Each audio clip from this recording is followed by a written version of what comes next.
Hong Kong اور Taiwan میں 4 سو تباہی کے مناظر۔ طوفان راکاسا نے تائیوان میں متعدد آبادیوں کو برباد کر دیا۔ جاں بحق افراد کی تعداد 17 ہو گئی، 124 افراد لاپتہ۔ تیز بارشوں اور طغیانی سے سیلابی صورتحال، ایئرپورٹس پر 160 سے زائد پروازیں معطل، ٹرین سروس بھی متاثر۔ ہانگ کانگ میں تعلیمی ادارے بند۔ شینزین سمیت جنوبی چین کے شہروں سے 20 لاکھ افراد محفوظ مقام پر منتقل۔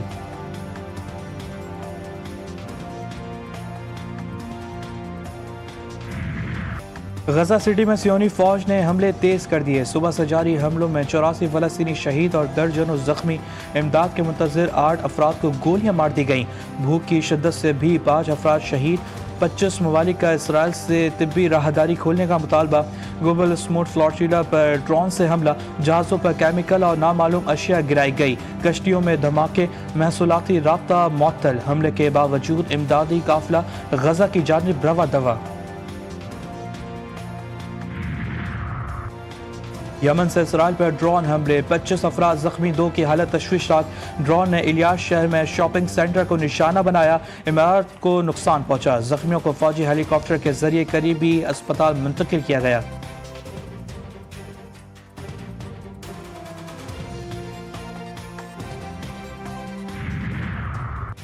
مسلم امت کو متحد ہو کر فلسطینی عوام کا ساتھ دینا ہوگا۔ مغربی طاقتیں انسانی حقوق کے نام پر سیاسی مفادات حاصل کر رہی ہیں۔ ایرانی صدر مسعود پزشکیان کی قطر میں اسرائیلی جارحیت کی شدید مذمت، کہا ایران امن کے داعی تمام ملکوں کا دوست ہے، ایران حملہ آوروں کے سامنے گھٹنے نہیں ٹیکے گا، مزید مضبوط ہوگا، ایران کا جوہری پروگرام پر امن کا مقصد کے لیے ہے۔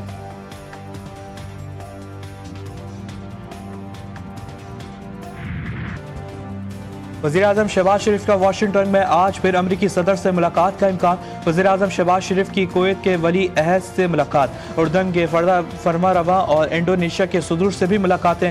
وزیراعظم کی آسٹریلیا کے چانسلر سے بھی ملاقات، سری لنکا کے صدر سے بھی ملاقات، دو طرفہ تعلقات پر اطمینان کا اظہار۔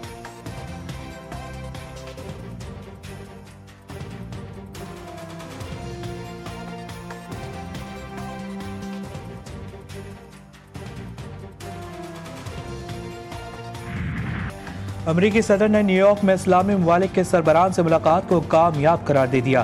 ٹرمپ نے کہا اسلامی سربراہوں سے ملاقات اچھی رہی، اسلامی ملکوں کے سربراہوں سے ملاقات میرے لیے اعزاز ہے۔ غزہ جنگ کے حال کے لیے سب کو مل کر محنت کرنا ہوگی۔ غزہ کی صورتحال پر عالمی رہنماؤں کو اہم بیٹھک میں وزیر اعظم شہباز شریف اور نائب وزیر اعظم اسحاق ڈار بھی شریک تھے۔ فلسطین سمیت مشرق وسطیٰ کی صورتحال پر گفتگو کی گئی۔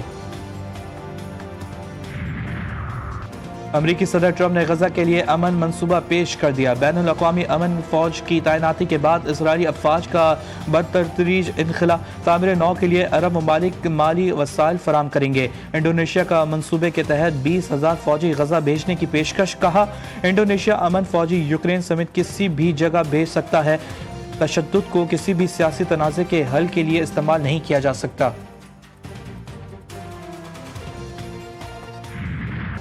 آئی ایم ایف آئندہ جائزے میں حالیہ سیلابی نقصانات کو بھی مد نظر رکھے۔ پاکستان کی معیشت میں حالیہ سیلابوں کے اثرات کو آئی ایم ایف کے جائزے میں شامل کیا جانا چاہیے۔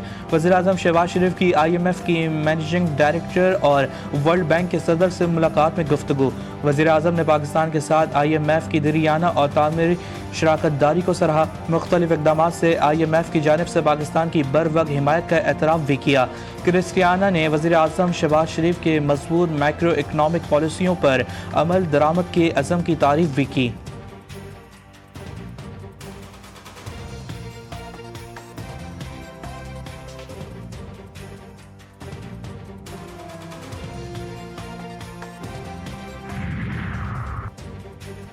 سیلاب ایک آفت ہے، گورننس پر توجہ دیں، تانا زنی نہ کریں۔ پیپلز پارٹی رہنما پنجاب حکومت پر برس پڑے۔ چودھری منظور نے سوال کیا کہ اگست میں جہاں سیلاب تھا وہاں تو بجلی تھی ہی نہیں، پھر بل معافی کیسی؟ بتایا جائے ہم ڈوبے ہیں یا ڈبایا گیا؟ بدتمیزی کا جواب نہیں دینا چاہتے۔ ندیم افضل چند بولے بی آئی ایس پی کا ڈیٹا استعمال کرنے کا کہہ رہے ہیں، بے نظیر بھٹو کی تصویر لگانے کا نہیں۔ الزام عائد کیا آئی ایف بہانہ تھا، اصل میں کسان کا گلا دبانا تھا۔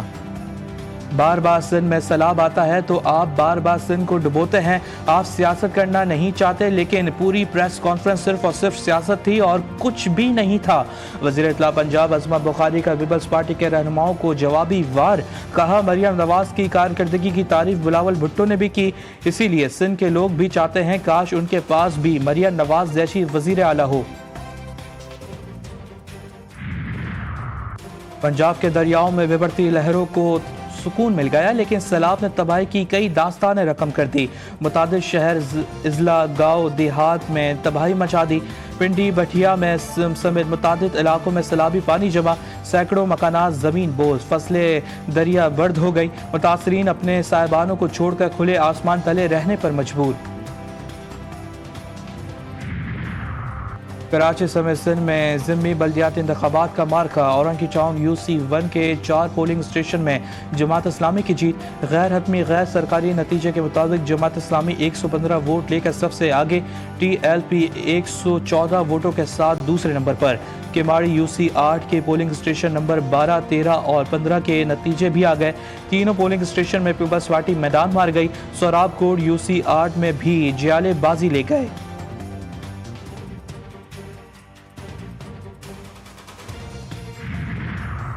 کراچی کی شاہ فیصل کالونی میں مسلح ڈاکوں کی لوٹ مار. ڈاکوں نے کلینک کو بھی نہ بخشا. 2 موٹر سائیکل سوار پر 3 ڈاکوں نے 2 لاکھ روپے، موبائل اور خاتون کی انگوٹھی چھینی. کیش کاؤنٹر پر موجود اسٹاف کو زد و کوب کیا. CCTV فوٹیج JTV نیوز نے حاصل کر لی.